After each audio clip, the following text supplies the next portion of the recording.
안녕하세요. 자동차 읽어주는 남자 이상입니다. 오늘은 여러분들께 현대자동차에서 새롭게 출시한 현대자동차의 대표 세단이죠. 플래그십을 맡고 있는 신형 그랜저 7세대 페이스리프트 모델을 소개해 드려볼까 합니다. 제가 앞서 시승기를 전달 드렸었는데요.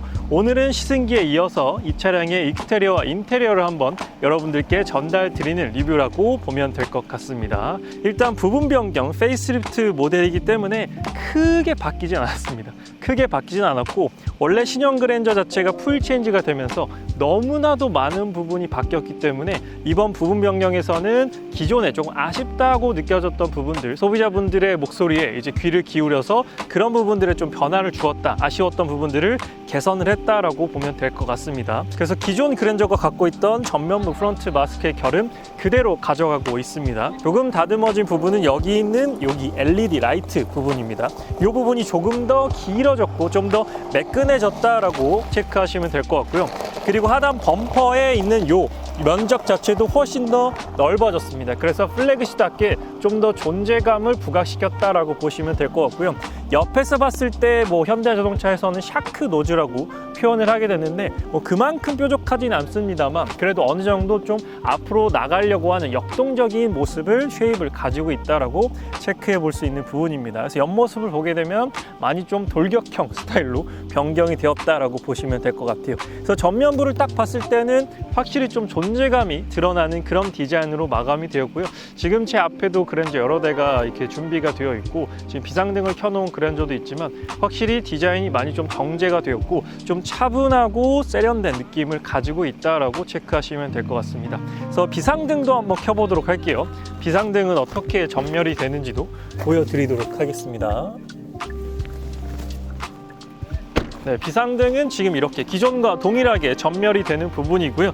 아쉽게도 이 스마트키 디자인은 기존과 동일한 스마트키 디자인을 가지고 있습니다. 저는 이 키 디자인이 항상 아쉬웠는데 키 디자인이 바뀌진 않았더라고요.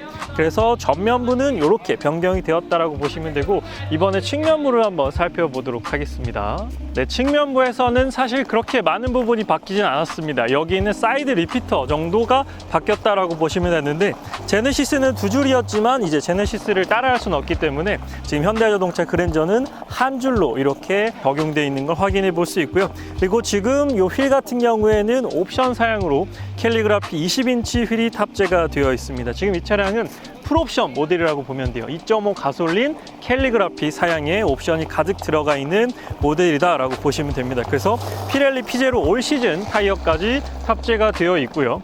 그리고 측면에서는 사실상 그렇게 큰 변화는 없다라고 보시면 됩니다. 지금 다른 차들이 계속 들어와서 여기 자리를 좀 비워줘야 돼서 바로 좀 후면으로 넘어가 보도록 할게요. 네, 잠시 이번엔 버건디 외장 컬러의 신형 그랜저의 후면부를 한번 보도록 하겠습니다. 후면부에서도 크게 바뀐 부분은 없습니다. 기존의 쉐입을 그대로 유지하고 있고요. 대신에 이제 가장 조금 피드백을 많이 받았던 그 고객들이 많이 목소리를 내었던 부분이 이 방향 시등의 위치입니다. 원래 방향 시등의 위치가 하단에 있었기 때문에 이게 잘 안 보인다, 더 나아가서 위험할 수도 있겠다라는 그런 피드백들이 많이 있었기 때문에 이 위치를 여기서 이 위로 끌어올렸습니다. 이 부분은 상당히 잘했다라고 생각이 드는 부분이고요. 그래서 훨씬 더 디자인이 이렇게 일체감 있고 매끄럽게 변경이 되었습니다. 그래서 그 부분이 주된 변화다라고 보시면 될 것 같습니다. 그래서 부분 변경 모델이기 때문에 지금 보시는 이 정도의 익스테리어 변화가 있다. 그래서 기존 그랜저 오너분들이 외관을 봤을 때는 사실 내 그랜저, 내가 지금 타고 있는 그랜저랑 별 차이가 없네라고 느끼시겠지만 문제는 실내입니다. 실내를 보면 정말 깜짝 놀랄 정도로 많은 부분이 바뀌었는데 바로 인테리어를 살펴보러 가보시죠.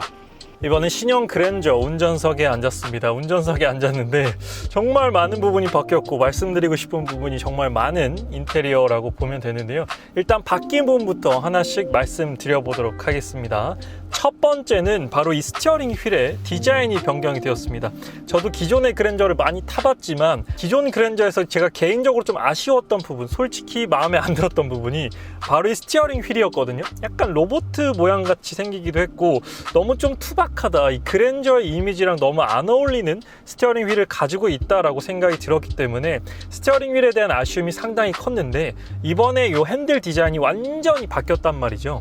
요 혼 커버의 모양도 그렇고 전체적인 이 디자인이 아예 변경이 되었습니다. 일단은 위아래가 평평한 더블 플랫 타입으로 되어 있고, 여기가 원래 좀 긴 T자형이었습니다. 그런데 3스포크를 기반으로 해서 굉장히 컴팩트해졌습니다. 제 손으로 두 뼘이 안 되는 직경을 가지고 있기 때문에 아까 오면서 이 와인딩 코스에서 핸들링을 하는데 기분이 상당히 좋았습니다. 그래서 컴팩트해지면서 디자인이 상당히 세련되어졌다. 사실 최신의 핸들 디자인 트렌드가 약간 더블 플랫 스타일이거든요.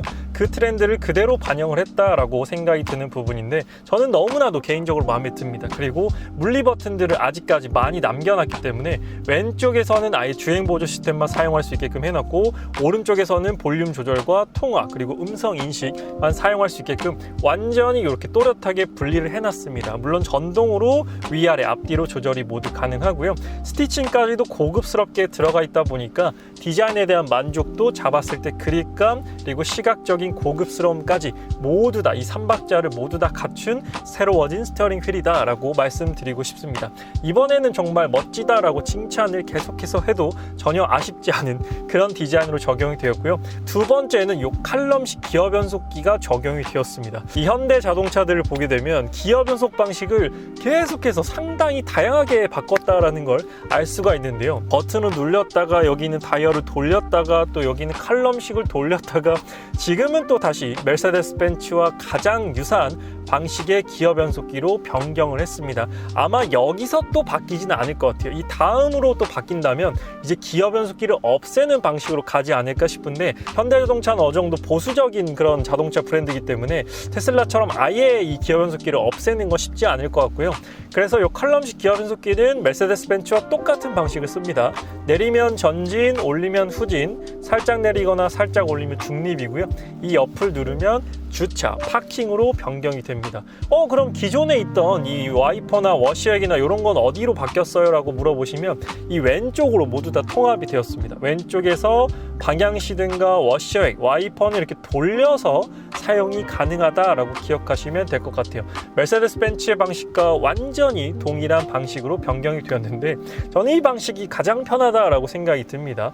일단은 막 손을 내려서 여기서 돌리고 누르고 바꾸고 할 필요가 없거든요. 그냥 여기서 바로 기어 변속해서 파킹까지 하고, 어차피 이 사이드 브레이크, 전자식 파킹 브레이크는 전자식이기 때문에 제가 따로 누를 필요가 없습니다. 그래서 여기 P 누르고 시동 끄고 내리시면 돼요. 그래서 상당히 편한 방식으로 바뀌었다라는 부분이고, 그리고 이 계기판이 없어지지는 않았습니다만 거의 없어진 것과 진배 없다, 다름없다라고 말씀드리고 싶습니다. 일단 9.9인치의 이 바 형태의 계기판이 들어갔는데, 제가 여기까지 오면서 좀 써보니까 사실상 거의 필요가 없는 디스플레이다 라고 느꼈습니다. 일단 지금 나오는 정보는 총 주행 가는 거리, 그러니까 기름을 넣었을 때 지금 몇 킬로 갈 수 있느냐, 541km 갈 수 있다고 나오고요. 그리고 가운데는 현재 재생 중인 음악 목록이고, 가장 오른쪽에는 연비 목록입니다. 그런데 사실상 이게 여기도 나오고요. 다 필요가 없는 것들입니다. 제가 봤을 때는 어차피 똑같은 정보들이 여기다 나오기 때문에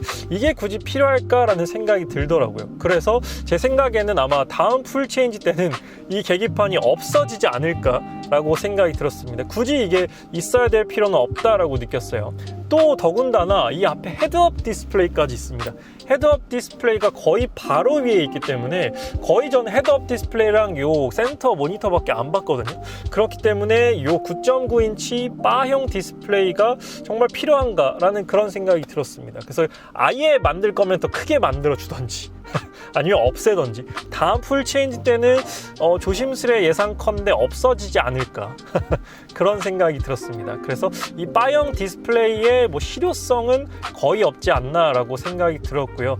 그리고 이번 신형 그랜저의 가장 큰 변화죠, 바로 17인치 센터 디스플레이입니다. 플레오스 AI 기능이 적용된 안드로이드 오토 OS를 기반으로 한 가장 최신의 현대자동차의 소프트웨어다 라고 보시면 됩니다. 그래서 제가 앞서 외관 리뷰 드릴 때 이제 외관은 큰 차이가 없지만 내부가 너무나도 많이 바뀌었기 때문에 기존 그랜저 오너분들이 약간 하고 뒷목을 잡을 수 있는 그런 변화가 생겼습니다. 사실 기존 그랜저 오너분들은 이 플레오스로 업데이트가 안 돼요. 그래서 아예 이 플레오스를 쓰고 싶다고 하시면 차를 바꿔야 됩니다. 이게 조금 아쉬운 부분이에요. 아까 기어 변속 방식도 그렇지만 현대자동차가 워낙 이렇게 좀 빨리빨리 이 소프트웨어 시스템이라든지 요 디스플레이라든지 이런 걸 바꾸다 보니까 기존 오너분들이 좀 아쉬움을 많이 느끼실 만한 그런 변화가 아닐까라고 생각이 듭니다. 아마 여기서 또 바뀌지는 않을 것 같아요. 여기서 또 바뀐다면 조수석 디스플레이, 패신저 디스플레이 정도가 새로 생긴다라고 예상을 할 수 있을 것 같습니다.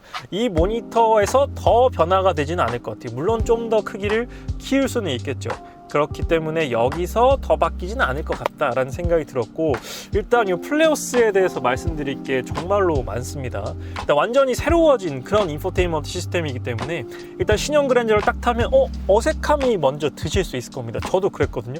이거 어떻게 조작해야 되지? 라고 생각이 들었는데 조금 5분 정도 만져보니까 차를 조금 많이 경험해본 제 입장에서는 크게 어렵진 않았습니다. 되게 직관적인 그런 느낌이 있었고, 이제 큰 틀로 보자면 메인 화면이 있고요. 이 위로 들어 올리면 공조 시스템, 온도 제어와 방향 제어 이런 것들이 가능합니다. 물론 온도 제어는 하단에 있는 물리 버튼으로도 곧바로 제어할 수 있게끔 버튼을 따로 마련을 해놨습니다. 이런 부분은 아주 만족스럽다라고 느꼈던 부분이었고요.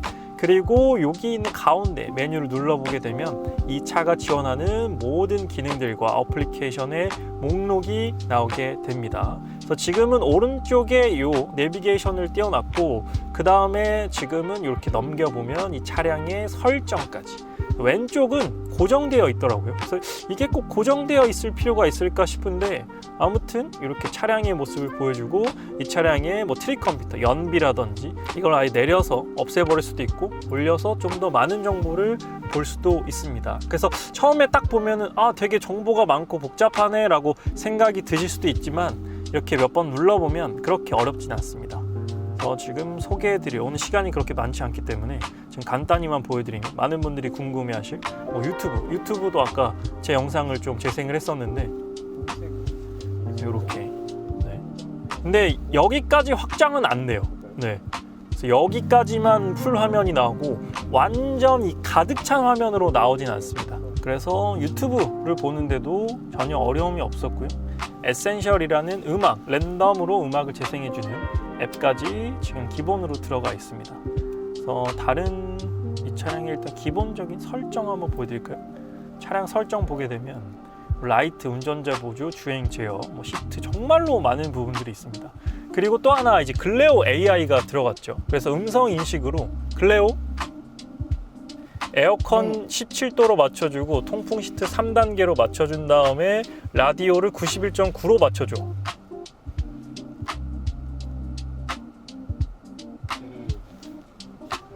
라디오를 FM 91.9MHz로 맞췄어요. 요렇게. 그러니까 지금 이 글레오 같은 경우에는 한 번에 이 세 가지의 이 명령을 수행할 수 있다라고 합니다. 지금 제가 온도 요청했고, 통풍 시트 요청했고, 라디오까지 요청을 했죠. 근데 이것저것 물어보고 여기까지 주행하면서 써보니까 이 챗GPT라든지 제미나이 정도의 AI는 아니었습니다. 그것보다는 약간 낮은 등급이라서 조금 이 차량의 기본적인 이 설정들을 제어하는 데 문제가 없었지만, 좀 더 고차원적인, 요즘 AI랑 대화 정말 많이 하잖아요. 저도 텍스트로 이 대화를 많이 하긴 하는데, 그리고 또 하나 바뀐 부분은 이 송풍구를 완전히 숨겼고 전자식으로 이 방향을 제어할 수 있다는 부분입니다. 이렇게. 네, 이게 포르쉐 파나메라라든지 메르세데스 벤츠의 E클래스 중에서도 이 450 정도, 그러니까 굉장히 고급 차에만 들어가는 이런 터치로 방향을 제어하는 이런 방식이 신형 그랜저에 들어갔다라고 체크하시면 될 것 같습니다. 그리고 또 하나 놀랐던 부분은 이 맥세이프 충전입니다. 이 충전에 올리면 이 휴대폰이 딱 붙어요. 딱 붙어서 흔들리지 않습니다. 이 아이디어는 정말 좋은 것 같아요. 저도 써보고 정말 놀랐던 그런 기능입니다. 맥세이프를 진작에 넣을 생각을 왜 못했을까요? 이 오른쪽도 됩니다. 오른쪽은 맥세이프가 없어요. 왼쪽만 맥세이프가 있기 때문에 이 휴대폰이 흔들리지 않는다라는데 저는 정말 감탄을 했고, 여기 컵홀더 2개, 시동 거는 버튼, 오토홀드랑 서라운드 카메라 버튼 간결하게 마련되어 있습니다. 그리고 양문형으로 열리는 여기 센터 콘솔과 C타입 포트는 여기 3개가 있고 100W까지 지원하는 C타입 포트가 2개가 있습니다. 그리고 열선 시트 켜면 여기 암레스트까지도 열선이 들어온다라고 기억해 주시면 좋습니다. 그래서 인테리어는 상당히 고급스러워졌고 이런 우드 트림이라든지 요 도어 트림의 이런 인테리어 소재 그리고 디자인 모든 부분이 저는 현대자동차의 플래그십이라고 불러도 될 만큼의 완성도, 디자인적 만족도를 만들어냈다라고 생각이 들었습니다. 그래서 바뀐 부분이 정말 많아요. 인테리어만 보면 풀 체인지라고 말을 해도 전혀 아쉽지 않을 정도의 변화입니다. 그래서 이번에 시간이 별로 없으니까 얼른 뒷좌석으로 가볼게요. 이번엔 신형 그랜저 2열 좌석에 착석을 해봤습니다. 역시나 플래그십 세단답게 굉장히 넓은 2열 공간을 보여주고 있는데요. 제 키는 178입니다. 제 앞좌석도 제 위치로 맞추고 뒤로 왔을 때 한 뼘 정도, 한 뼘 이상 남는 레그룸 공간을 확인해 볼 수 있고 발을 넣었을 때 발 넣는 공간도 충분하다라는 걸 확인해 볼 수 있습니다. 그리고 이번엔 창문 한번 열어볼게요. 캘리그라피 같은 경우에는 1열, 2열, 앞유리 그리고 여기 있는 리어 쿼터 글라스까지 모두 다 이중접합 차음 유리를 적용했다라고 합니다. 그래서 정숙성이 상당히 뛰어나다라는 걸 주행하면서 느꼈고 전동 선블라인드까지도 들어가 있습니다. 그래서 정말 플래그십다운 그런 옵션들을 가득가득 넣어놨다라고 보시면 되고 송풍구는 하단에 있고요. 뒤에서는 바람의 방향, 온도 조절, C타입 포트는 100W까지 지원한 C타입 포트가 2개가 있습니다. 암레스트를 내려보면 여기서 이제 시트의 각도라든지 이런 것들을 다 제어할 수가 있습니다. 컵홀더도 고급스럽게 나오고 인포테인먼트 시스템도 여기서 제어가 가능하고요. 그리고 시트 같은 경우에는 요 좌방석이 앞으로 쭉 미끄러지면서 각도를 제어해 줍니다. 35도까지 기울어지는 요 시트를 가지고 있어요. 그런데 조금 높다라고 느껴집니다. 너무 천장이랑 좀 가까워지는 느낌이랄까요?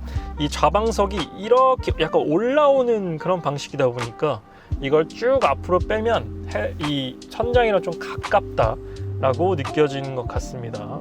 그리고 레스트 버튼도 있어요. 레스트 버튼을 누르면 앞좌석이 조금 앞으로 갑니다. 근데 정말 조금 가요. 뭐 S클래스라든지 7 시리즈처럼 완전한 뭐 VIP 시트가 되는 건 아닙니다. 그리고 다시 되돌아오는 버튼까지 제공을 하고 있어요. 이런 것들은 아주 편하게 잘 되어 있네요. 후드 트림도 만졌을 때 이런 촉감도 괜찮은 편이고요. 그리고 여기는 수납 공간이 있습니다. 컵홀더 다시 닫아주시면 되고 그리고 또 하나 인상적인 부분은 여기 벨트에 램프가 들어옵니다. 그래서 야간에 벨트 착용할 때 좀 더 찾기 쉽게 램프가 들어온다 라는 점도 이게 S클래스 중에서도 상위 트림에만 있는 거거든요. 그랜저에 들어가 있다는 게 이런 부분을 세심하게 신경을 많이 썼다 라고 느껴지는 부분입니다. 그리고 지금 뒷좌석에 있는 인테리어 시트의 요 패턴이나 요 소재나 이런 걸 봤을 때 확실히 좀 고급스러운 큰 대형 소파에 앉아 있다는 느낌이 드는 것 같아요. 특히나 저는 요 포인트가 상당히 마음에 드는 부분이었습니다. 열선 통풍 시트 여기서 모두 버튼으로 제어가 가능한 뒷좌석 구조를 가지고 있어요. 그래서 뒷좌석에 대한 만족도도 괜찮습니다. 그런데 다만 시트를 앞으로 밀었을 때 조금 천장이랑 가까워진다 라는 부분이 약간 아쉬운 부분이었고 그리고 이번에 신형 그랜저 같은 경우에는 여기 전자식 썬루프가 들어갔죠. 파노라마 썬루프를 선택하거나 아니면 이 전자식 썬루프를 선택할 수가 있습니다.